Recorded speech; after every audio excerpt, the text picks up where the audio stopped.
What's up, guys? Simone Fan 101 here, and this is my TNA One Night Only live review. Now, you're probably wondering what the hell is that? Well, here's the thing. I don't review the TNA One Night Only shows for two reasons. One, because they're taped way ahead of time to the point where they're kind of obsolete. Second, most of them nowadays suck rancid gorilla foreskin. But not this show. For two. And maybe part of that is because it was live. I don't know. But here's the thing. So, ever since, and I printed this up so it's not on Google Docs or anything. But ever since they started doing the one night onlys back in 2013, the first year it was alright. And then at some point in 2014, the one night only shows just fell off a cliff.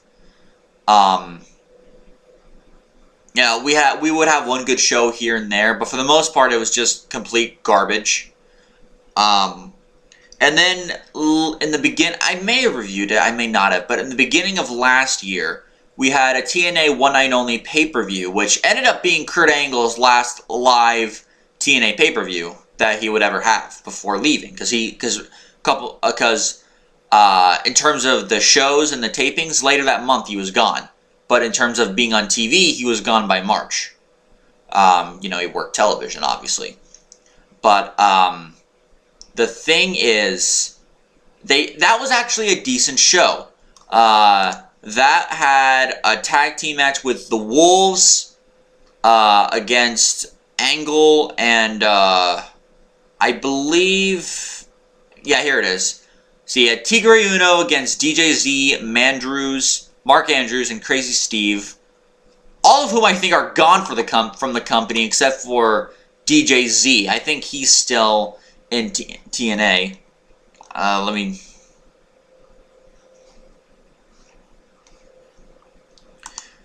Let's see here. Rockstar, Spud, and Shera, that match sucked. Mike Bennett, Robbie E, okay. Awesome Kong against a gauntlet match, which honestly was not that good. Trevor Lee and Pepper Parks, okay. Best and Great sucked. Here was the match. The Wolves defending the tag titles against Kurt Angle and Drew Galloway, and Eli Drake and Jessie Godderz. Let's see, Lashley pinned Tyrus. And of course, this was the first and only pay-per-view return of Beer Money against Eric Young and Bram.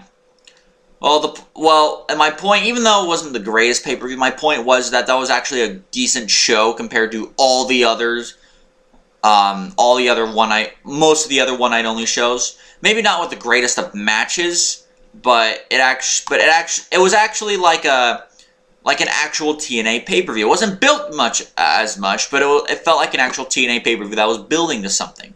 Same thing here. One Night Only Live 2017. Was building to something.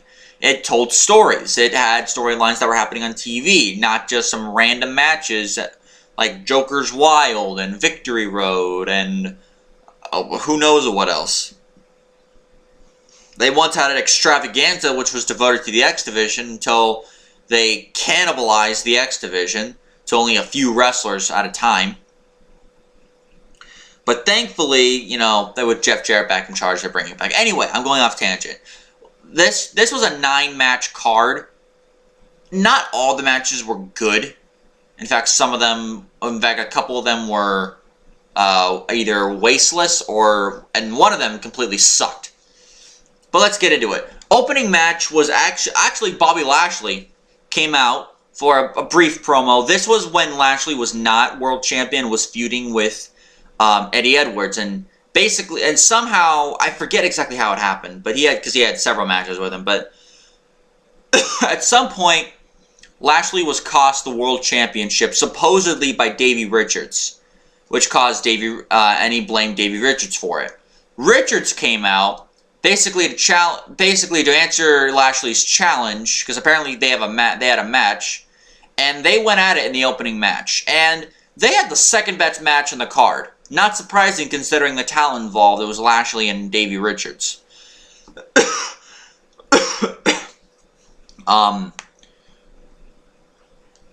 Let's see. And it was just a nice, hard-hitting match. It could have been better, but there was like a minute or two in there where they took it like real slow, like they really slowed it down, and it started to slow down. But then it picked up again about halfway to the end, and we ended up getting a really good wrestling match.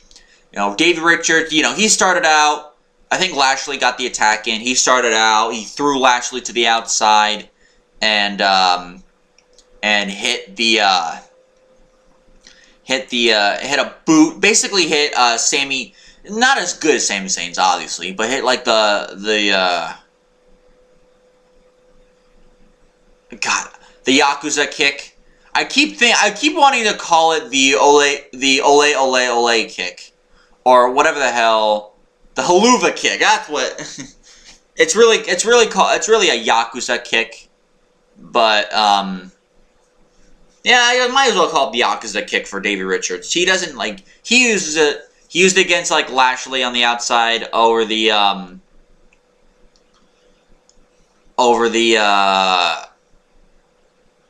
barricade. He didn't knock Lashley over the barricade. And one thing I found out before his return to TNA is that he had been working a couple of indie dates, so that way he doesn't come back to TNA rusty and noticeably not as good as before. So he has been trying to work towards getting back to himself. Remember, this guy suffered a torn ACL. That sucks.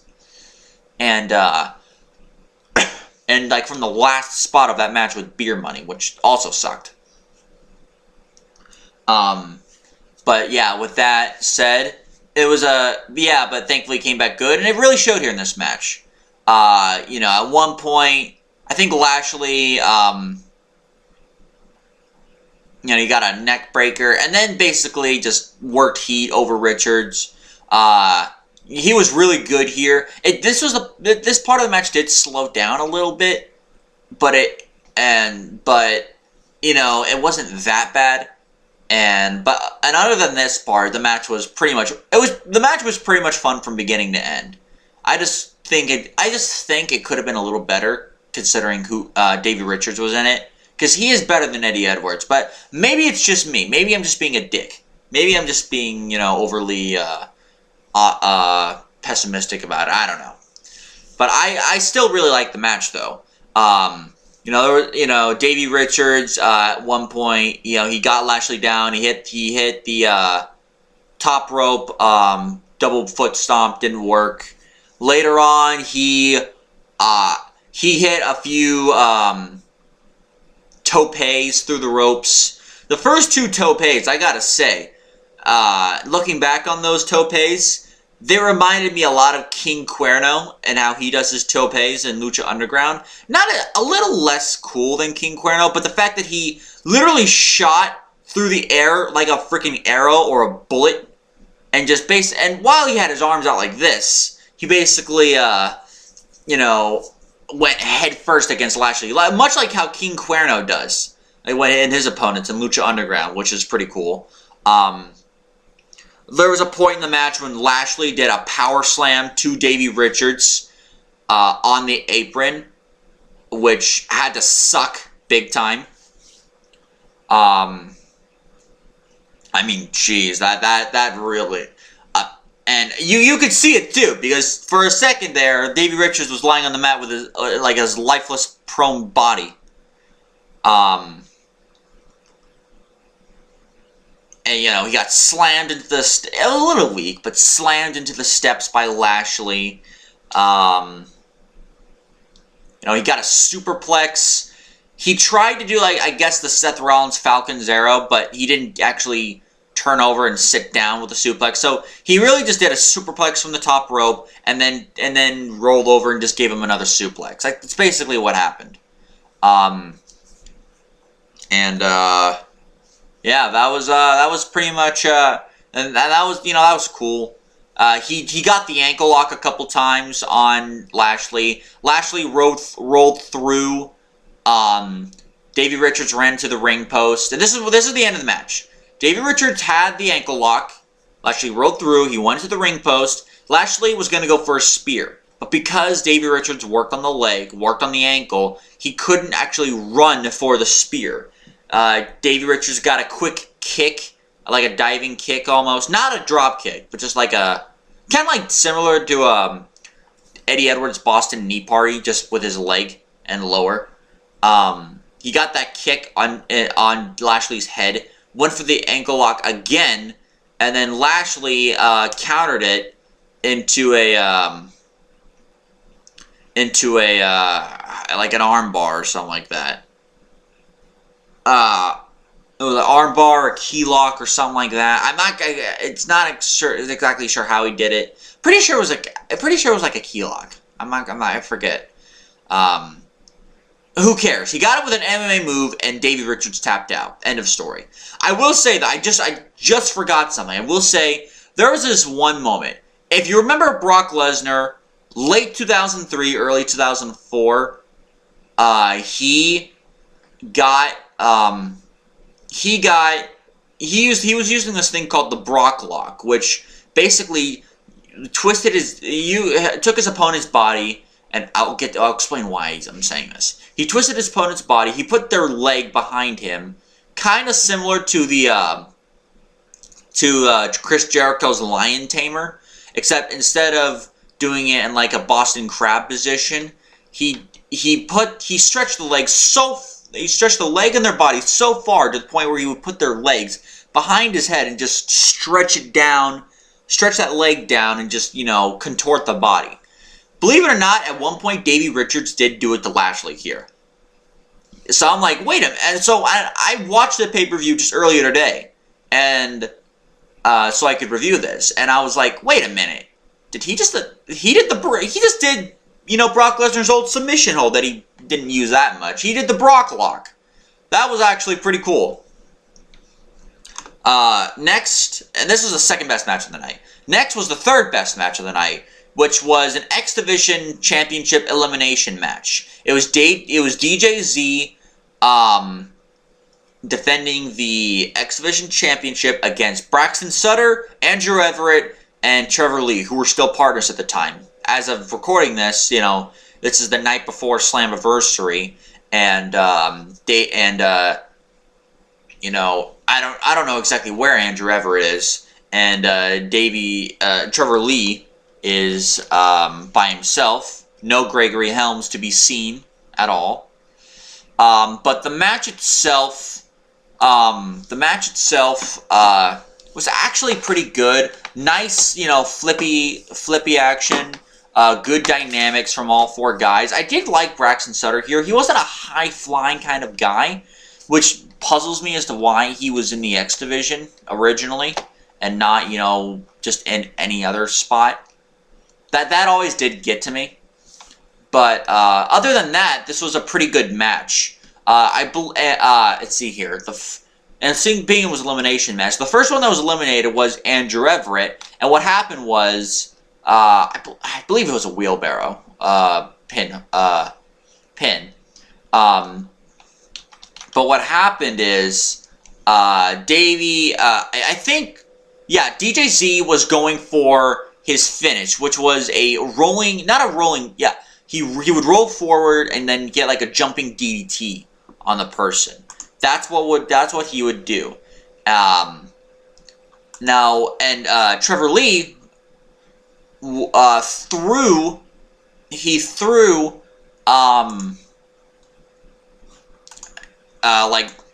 how can I explain this? He threw DJZ to Andrew Everett, towards where Andrew Everett was, and then Everett caught him, but then DJZ wheeled through and like in a wheelbarrow pin, if I recall correctly, and pinned Andrew Everett. So there goes Andrew Everett. I honestly, it kind of came a little bit fast when I was like, wait a minute. Wait, where's Andrew Everett? And then I'm like, oh wait, hold on, he was eliminated. Let me go back just to make sure. And I had to make sure he was eliminated. I had to make sure he was gone. Later in the match, it was Braxton Sutter, Trevor Lee, and DJZ going at it three-way style. DJZ tried to get the rolling DDT on Braxton Sutter. Braxton Sutter replied with a kick right to the face. That was awesome. And then Trevor Lee hit a this part of the match did bug me a little bit. Well, I guess maybe not, because what happened was Trevor Lee hit a high knee right to Braxton, the side of Braxton Sutter's face, and then rolled him up in a cradle, not a cradle. He rolled him up in a small package, whichever one. I believe it was actually a cradle, because a small package is something. Yeah, he rolled him up in a cradle and pulled the tights and got the win. Not got the win, but pinned him. I gotta say, at first I was underwhelmed because I was like, wait, that's it? That's the move he used to finish him? At least DJZ completely caught Andrew Everett off guard with how he pinned him. And DJZ did try to do that with Trevor Lee, and Trevor Lee kicked out. But a knee to the face, that's it? Even though it was not even Trevor Lee's finish. But I guess I could let it go because he did roll him up in a small package. Or cradle. I honestly can't give two shits which one it was called. He rolled him up, the roll-up finish. I call it the roll-up finish. He rolled him up and pulled the tights. So that's really, really, I could get over it. Not exactly the best, but I could get over it. At least it wasn't the end of the match. The end of the match happened when, okay, so, like I said, he went for that wheelbarrow pin, or whatever it was, and it's really hard to explain exactly what DJZ did. Okay, so, I guess I have to explain it slowly like this. It's weird, but I have to explain it, because it was actually kind of cool. And I know I'm taking forever in the first 17 minutes, but I'll get through the rest of the show easily. DJZ, he was in a suplex predicament. Trevor Lee was going to suplex him. He then rolled over him like a power bomb, from the turnbuckle almost. Trevor Lee rolled through. Then DJZ grabbed his hands, used his feet to lift Trevor Lee up in the air, and then hit Trevor Lee basically chest and chin first with his feet. And while he was stunned, DJZ got the rolling DDT on Trevor Lee, a sick-looking one, I gotta say, and got the pin to retaining the championship. I know I'm taking a while just to explain the first two matches, but because these matches had a lot going on in them and they were really good, trust me, you're not going to see this level of detail in most of the other matches afterwards, except for maybe Moose and Mike Bennett. And I'll get to them in a second. Next was Bram and Robbie E. This match, definitely not as much detail. This match only went like 8 minutes or so, maybe less, actually. And Robbie E, he, and I'll explain like the whole wrestlers thing later, because even I noticed watching back on this show. But Robbie E, he showed a lot of fire here. I guess the match could have been... It did drag for a couple seconds here and there when Bram was just like methodically just like stalking him at a couple points, which I'm not the biggest fan of, at least when it comes to Bram. Especially when you start out like a fast-paced match. It has to be with the right people. Like with Triple H and Seth Rollins at WrestleMania this year. It worked there. It doesn't work here when you were going fast-paced in the beginning of the match. You started off a House of Fire, and then he just stalks him. But it not stalks him like how Triple H does. Like he found different ways to contort the knee, and Seth Rollins kept on trying to fight back. More like Bram stalking him and just keeping him down and working boring heat. So it was short, but at least the match was good. It was not good, but decent. It was an okay, solid, middle-of-the-road match. Bram won, and, oh, yeah, I almost forgot to mention, this was during the DCC, the Death Crew Council, which apparently they were originally going to feud with Billy Corgan. And then Billy Corgan filed a lawsuit against Dixie Carter and all the shit that Dixie Carter and, I forget the assistant's name, Mike Gaborik. John Gaborik. I knew it was Gaborik was in the name. Against Dixie Carter and John Gaborik, and how shitty they were treating him. Mainly Dixie Carter. And they were originally going to feud with Billy Corgan. That didn't happen. So they were boundless for a few months, which I'll explain, which, you know, we'll also show later on the night. Bram got the win with the brighter side of suffering after he threw the referee aside, kicked Robbie E right in the balls, and hit the brighter side of suffering. That was basically the finish. Next match was a no-holds-barred match between Mike Bennett, accompanied by Maria, hot piece of ass, and Moose. And, you know, apparently the story here was, of course, Mike Bennett brought Moose into TNA. Moose eventually left to do his own thing. Mike Bennett held it against him. And I guess this was the I'm pretty sure this was the blow-off match. This match was awesome. This was the best match of the night. The only 4-star match in the whole show. The fact that we got 3.5 to 3 3/4 star match on a show is weird. Is on a one and only show is already a miracle in by itself. But a 4-star, yeah, that means this show was doing something right. And the right man went over. Moose won, but the spots that were in this match, it was good. Like Mike Bennett was on a ladder. Moose tried to do like an over-the-top senton, I think, like a running over-the-top plancha or senton, whatever. He missed and hit the ladder back first. Yeah, he missed it. He hit the ladder back first. You know, there was a point when Moose went. There was a Mike Bennett had a chair. Moose did a drop kick and hit the chair in Bennett's face. There was also a top rope choke bomb when Bennett was on the top rope and Moose was on the mat. Not the mat, but was on the mat, the ring mat, I should say. You know, there were several spots. Most of the big spots did go to Moose. Mike Bennett was really more working methodically, and Moose was working the big spots. There was another point where I think Bennett was trying to work either a power bomb or a pile driver on the table. Moose basically backdropped him on the table. This was outside, by the way. Although there was a point when Mike Bennett did hit a pile driver on Moose and then hit another pile driver on the steel chair and I think got the 2 count. God. Okay, so what I believe, if I recall correctly, this is what happened. Like Moose hit like a move. He didn't. What happened was, and this happened several times when Bennett tried to, I guess, do a similar variation of what Moose does, which is the Game Changer, which is basically a variation of Okada's finish, the Rainmaker. Game Changer, Rainmaker, yeah, ha. Moose went for at one point went for a moonsault not a moonsault, but like a dive from the top rope.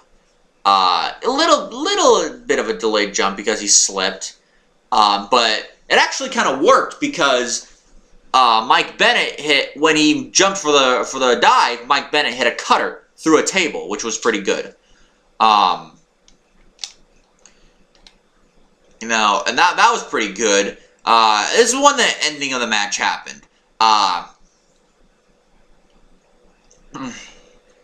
He went for the Game Changer / Rainmaker. Moose hit the Game Changer. Maria, who had interfered at one point earlier in the match when I guess Moose was trying to hit a spear. Maybe he wasn't, I don't know. But she at one point pulled Moose's leg early in the match.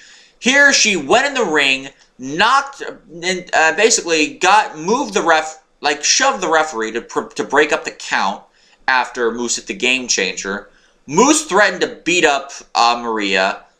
Mike Bennett charged him, rammed into Maria. He rammed into Maria and was like beside himself the fact that he did that. Turned around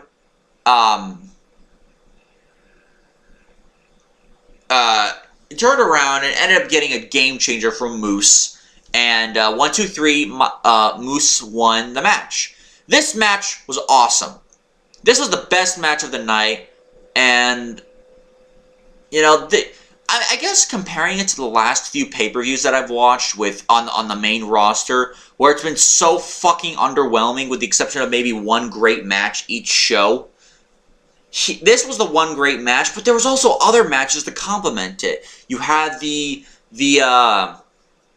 Richards and you had the Davey Richards and Lashley match. You had the X Division title match, and despite being a little bit underwhelming, you had the main event later on. I'll get to that. Next, we went from the best match of the show to the worst match. Marshe Rockett, who hasn't been seen on TNA since April, came out to cut a promo, just basically, you know, cutting a bland heel promo. Mahabali Shera came out. I groaned. They had a match that was 6 minutes, and that was 5.5 minutes too long. This match sucked. I'm not even gonna bother stating any of the spots because it was boring other shit. It was chokeholds, clotheslines, and that was about it. Thankfully, the match didn't go that long, although 6 minutes felt like an eternity here. When Mahabali Shera hit the sky high, a pretty big looking sky high, I have to say, considering Marshe Rockett's height, or is it Marshe Rockett? I'm just getting Marshe Rockett. Considering Rockett's height, hit a sky high, and that was the only move that actually looked believable in this entire match. This match was balls. Avoid this match at all costs. Next. So next was it was a championship match between Rosemary and Sienna. Keep in mind, Rosemary was a heel at this time, not a face. Although I guess she'd be a face later on because TNA needed faces. But here's what happened. But instead, Gail Kim came out first, cut a promo basically saying that she's not cleared to wrestle, but she isn't retired. She promises to come back and compete when she has become medically cleared. And maybe it's just me, but her age, she's not that she looks bad, but her age is starting to show. Rosemary came out, claimed that cut a heel promo on Kim, saying that the mist that she spout in Kim's eyes caused her to drop the title and basically vacate the title. There was a brief pull apart, and I mean a brief pull apart fight. Referee separated them. Gail Kim walked out. Out came Sienna, and then the match started. This match, I'll get to Gail Kim in a second. I'll get to the rest in a second. This match only went 9 minutes, but for the 9 minutes it went, it was actually a pretty fun match. This was actually a good, nice, solid match, which was weird because both of them were heels at the time. Thankfully, they worked a smart enough match to make Rosemary more of the babyface than the heel. Basically, Rosemary worked babyface in this match. Because Rosemary was, like, insane. She's like a fun kind of insane. Sienna is just a bastard. It's like you ever like read or see any movies based on Oliver and the character Bill Sykes? Sienna is TNA's Bill Sykes. So yeah, there is that. And like Rosemary, you can kind of like, yeah, she's evil, but yeah, that's just because she's an insane clown and you could actually enjoy it. Sienna is just a bastard. That's all I gotta say.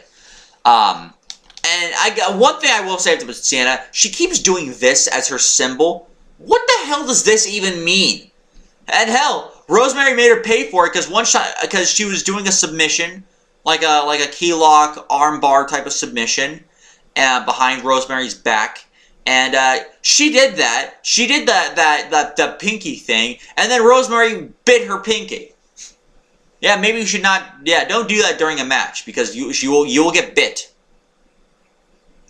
Anyways, for a little bit here, Rosemary was holding on to her back, almost like an old woman. But you could excuse that because Sienna did clothesline her outside on the apron, and she landed back first on the apron. So I guess that's what they were trying to do.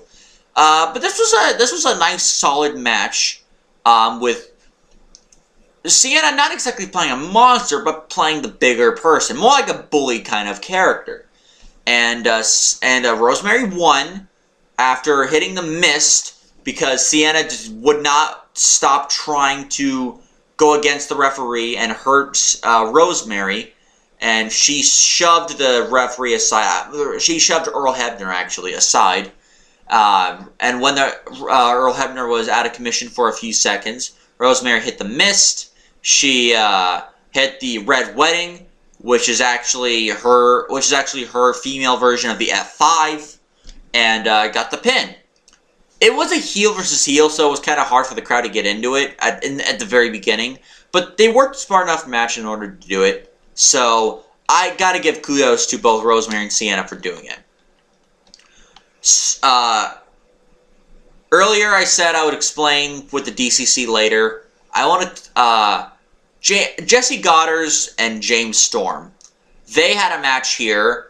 This match actually would have been a lot better if it wasn't for one fucking thing. And this is the same style of match that ruined the John Cena Seth Rollins tables match from TLC a few years ago. I believe it was TLC 2014. It's the constant interference. In that match, it was Joey Mercury and Jamie Noble. In this match, it's Bram and Eddie Kingston, who were the other two members of the DCC. James Storm was the leader. James Storm at times kept on throwing Jessie Godderz out of the ring, and Eddie Kingston, who was just called Kingston, and Bram kept on attacking and working heat and all that. Even when Godderz was in the ring. So it's like I can only give this match 2.5 stars because, admittedly, when it was just Jessie Godderz and James Storm, it was actually pretty good, and when Jessie Godderz tried to fight back at the end and basically was knocking down Bram and Eddie Kingston, it was kind of good, but other than that, the constant interference ruined the match. I can only give this match 2.5 stars. After rewatching the match a second time, I did bump up my star rating because I'm like, it's not that bad when I look past the interference. Like take the interference out of it, it's actually a lot better. But put the interference in, I have to give it that rating. Post-match, Decay attacked DCC, which is weird because both of them were heels. I think this led to something on Impact. Oh, and James Storm won, actually, after constant... Jessie, I almost forgot about the finish. Jessie Godderz threw Eddie Kingston and not James Storm, and Bram out of the ring. But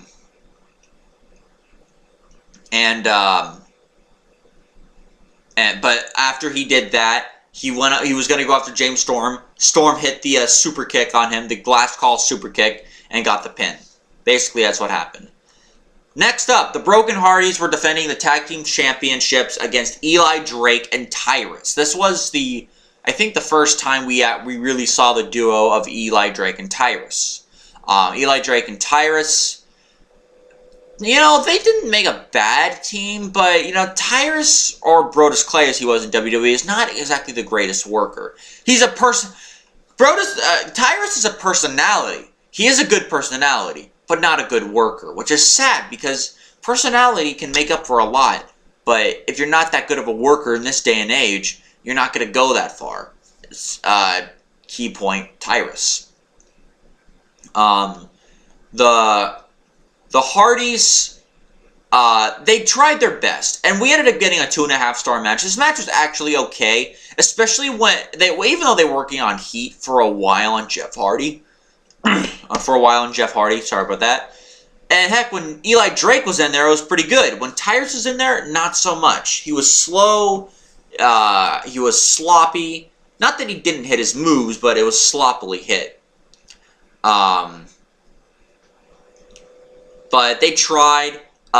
Jeff Hardy hit. Oh no, I believe it was Jeff. Yeah, Jeff Hardy hit Tyrus. The end of the match, I just wanted to skip the end of the match. Although there was one point I gotta say. When Eli Drake jumped to the top rope, almost Shelton Benjamin style, and hit the top rope and hit a superplex to Jeff Hardy. I will admit that was kind of cool.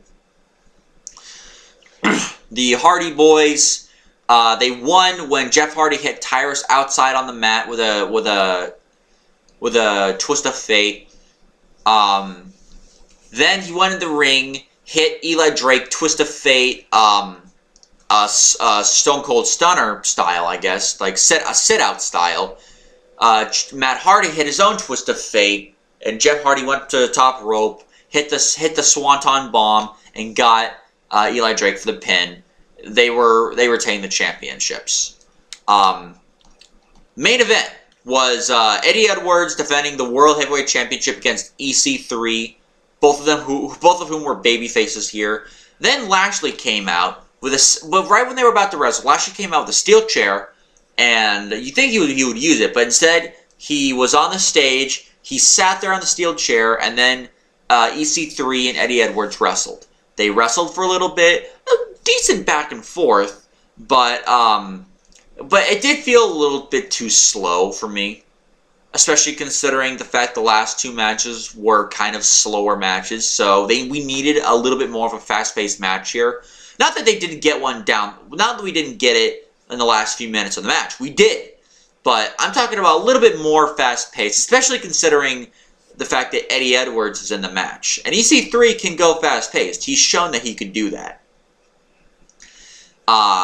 Eventually, although even though it was a little bit weird-looking, EC3 did hit a top rope drop kick, and then he hit a top rope drop kick to Eddie Edwards outside, and Eddie Edwards hit back first against the barricade, which looked like it might have hurt a little bit. Although I think it was more of like a push kick almost than a drop kick. I don't know. There was a point in the match though when Lashley got closer to the ring. He like right in front of the ring, set the chair down and sat on it. Then we got to a point, we got to some really good back and forth action. I think Eddie Edwards was going for the Boston knee party. Lashley briefly grabbed his foot, or maybe it was EC3. No, jeez, I'm trying to remember.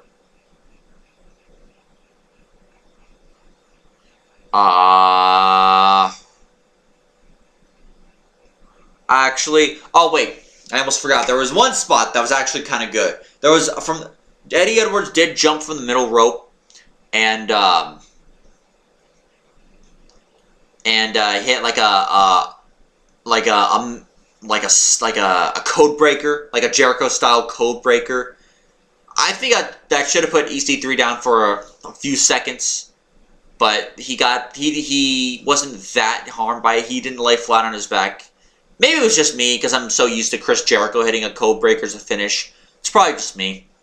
But I'm pretty sure it was Eddie Edwards in the Boston knee party, although Davey Richards did come out for a second.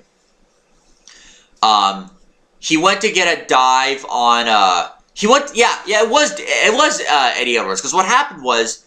I'm sorry, my memory... It's nighttime, so I'm starting to shut down, wanting to go to sleep. But Eddie Edwards hit a dive on Lashley. He also hit the referee, though, because referee Brian Hebner was trying to get Lashley out of there. He went to the ring. EC3 hit a hanging 1%er. So like how Randy Orton does the hanging DDT, he hit a hanging 1%er off the middle rope to Eddie Edwards. He had the match won. And, he had the match won. Referee was out. Lashley went in, threatened to attack EC3 with the steel chair, then gave the steel chair to EC3 to attack Eddie Edwards. He teased attacking Eddie Edwards. Then he flipped off Lashley, which was awesome. Lashley then attacked him, and I believe laid him out with a steel chair. And then Davey Richards came out, and Davey Richards came out, took the chair from Lashley, was about to hit him, but then he ducked and he hit EC3 right in the back with it. And of course, Davey Richards realized he completely screwed up, and he went after Lashley and chased him to the back a little bit, really up until the ramp. Davey Richards has a chair. Of course, he'd want to get away. Richards, stayed on the stage for the most part. Looking at the fact that he yet again inadvertently caused Eddie Edwards to win. And because remember, earlier in the night, Eddie Edwards and Davey Richards, after Richards' match with Lashley, he spoke his frustrations, which eventually would lead to his heel turn a couple weeks later. A few weeks later. And so the fact that he interfered and basically caused EC3 to lose and his partner to win made him feel more like the sidekick, I guess. That was the story here. Eddie Edwards, referee, got it back in. Eddie Edwards hit EC3 the Boston Knee Party, and 1, 2, 3, and got the win. That was your one night only show. I'm sorry this took a while, but I really wanted to go. I literally just watched the pay-per-view earlier. So I tried to remember as many of the spots as I could as a professional. I'm not as a amateur reviewer. I'm as you can tell, I'm stuttering. So yeah, I guess more of an amateur wrestling reviewer. But with that said, this was actually a pretty good show, I have to say. Yes, it wasn't perfect, but it was not a bad show by any means. A few pretty good matches saved the show from being shit. And we had a great match with Moose and Mike Bennett. We had a really good match with Davey Richards and Lashley. We had a pretty good fatal 4-way X Division elimination match, and we had a decent main event that told a good story. Now the last thing I wanted to bring up was the roster, and specifically who was on the show. You look at the show, it seems like half the wrestlers who are on the show are gone. Lashley and Davey Richards, of course, are being featured. DJZ was featured not that long ago, although he's probably taken a brief break. Andrew Everett, Braxton, Sutter, Trevor Lee, they still make appearances on TV. I think DJZ's taken a small little break, because he still works for them. He last was in a match against Low Key for the championship, if I recall, when Low Key was champion. So, yeah, he's still in the company. Bram has been gone ever since the DCC broke up, and was last seen in an 8-man tag team match, and was originally going to tag team with Robbie E, ironically enough, the person he faced, during a pro wrestling Noah tournament, but then was sent home due to inappropriate stuff. And I think recently Bram got hurt, so we're not going to be seeing Bram at all for TNA. Honestly, Bram has a lot of baggage with him, so I would personally just get rid of Bram. The former Kenneth Cameron had a potential, but he keeps on fucking up so many times that I would just get rid of him. Robbie E, not long after this, not left TNA, because remember, they were still the bromance at the times, even though they would also focus on singles. But the bromance quietly disbanded and both left TNA. Jessie Godderz hasn't wrestled a single match since leaving TNA, and Robbie E has wrestled a few indie dates since leaving after the Noah tournament. Marshe Rockett has not been seen on TNA since either January, February, and works mainly indies. So there's a good chance he's gone from TNA until they find something to do with him. And remember, this is what TNA does. This is what they usually do. When you're not being used for a few months, even though technically you're still under contract, you're just not on TV for a while, and then eventually you're let go. It's happened to a lot of other wrestlers before. It happened to Tigre Uno last year. Marshe, Rockett, Gail Kim even. Gail Kim says she wants to come back. She wants a title shot. Honestly, I think Gail Kim should just retire. You're already a TNA Hall of Famer. You've had a nice little career. That feud with Awesome Kong. Just retire already. You're 41 years old. And most likely your body is probably a little bit broken down from all the years of wrestling. See, both Bram and Eddie Kingston are gone. Eddie Kingston has not been seen since the breakup of the DCC. At least Bram got a couple of appearances afterwards. Eddie Kingston has not appeared once since then. Both the Broken Hardys left TNA, went to Ring of Honor briefly, and then are now in WWE. Tyrus, I think he still is in the company, but he just hasn't been used since April. And EC3 and Eddie Edwards are still there. But yeah, looking at the card, it's like look how many guys are gone. And it's only been what, 6 months since the pay-per-view? It's July 1st. This show took place on January 6th. Yeah, it's been 6 months. And already they have had several guys either are gone or are just sitting on their asses because TNA is not doing anything with them.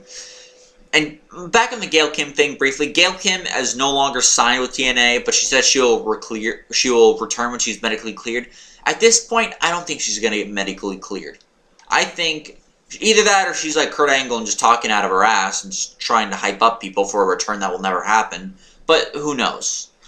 It just became really apparent to me that all the talent on this show, and several of them are already gone. This was also the last live TNA pay-per-view that was under the watch of Dixie Carter. This was also the last live TNA pay-per-view under those initials, TNA. And briefly for a time went to Impact Wrestling. The name Impact Wrestling until Anthem and specifically Jeff Jarrett basically merged GFW and Impact into one. And I think from now on, Impact is going to be called GFW. I think as of Slammiversary, they're going to do that. Or maybe after Slammiversary. The show's still going to be called Impact, but that's about it. A couple names like Impact Grand Championship, or the X Division title. But other than that, apparently the TNA initials permanently are dead. So technically, this is the last live TNA pay-per-view. So kind of historic. It's part of the reason why I wanted to do this. So anyways, guys, I gotta get to sleep. I'm gonna upload this and then I'm gonna get some shut-eye. I can't believe it's already been 48 minutes since I started recording. So I apologize for talking this long about a TNA pay-per-view of all things. So be well, stay safe, have a good night, and I will see you probably in the next couple days with some more reviews, hopefully, some WCPW show reviews. And as well as a review of Slammiversary, which is a stacked card, I gotta tell you. So I'll see you then. Have a good night.